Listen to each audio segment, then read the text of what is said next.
Un pour tous, tous pour un. La devise actuelle au Liban où des milliers de repas sont préparés quotidiennement dans ce restaurant et distribués chaud à partir de la cuisine de Mariam pour les familles déplacées. Des bénévoles de tout âge tentent depuis l'intensification de l'escalade des violations sionistes au Liban de venir en aide aux centaines de milliers de personnes déplacées par les agressions sionistes.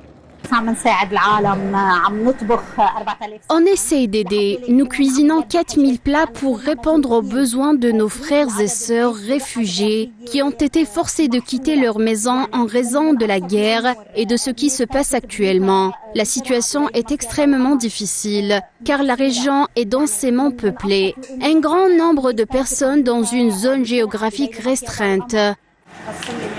La cuisine de Mariam, située à Beyrouth, a gagné en popularité au Liban en offrant le plus grand nombre de repas gratuits chaque jour. Repas destinés à toutes les personnes nécessiteuses sans exception aucune.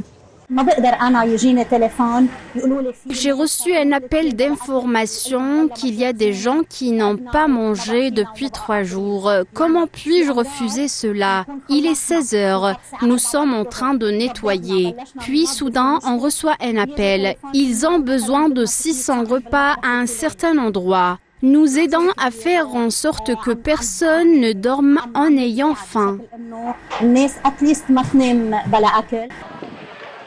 Les images qui viennent du Liban rappellent le scénario du début du génocide sioniste à Gaza. Les Libanais s'installent dans des abris collectifs surpeuplés et délabrés. Les repas préparés par ces bénévoles vont être livrés dans les centres d'hébergement où se massent ceux qui ont été contraints de fuir leur maison.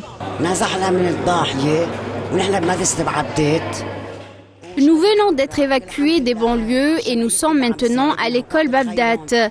Dieu merci, toute l'association nous aide et nous apprécions leur gentillesse et espérons retourner dans nos propres maisons. Allah rétablira la paix. Le problème est que mes enfants deviennent impatients, comme ma fille de 12 ans, qui ne peut pas supporter cette situation. Elle dit « Je m'ennuie, je veux étudier, je veux aller à l'école. Mon fils a commencé à travailler et il se met à dire « pas de travail, c'est un vrai problème ». Le Liban, qui entre dans une 5e année d'une grave crise économique et financière, est confronté à une crise d'ordre sécuritaire cette fois, engendrant une situation humanitaire désastreuse. La solution à cette situation dramatique n'est pas impossible. Elle passe par l'arrêt immédiat de la barbarie génocidaire sioniste sur un pays meurtri par les bombardements incessants.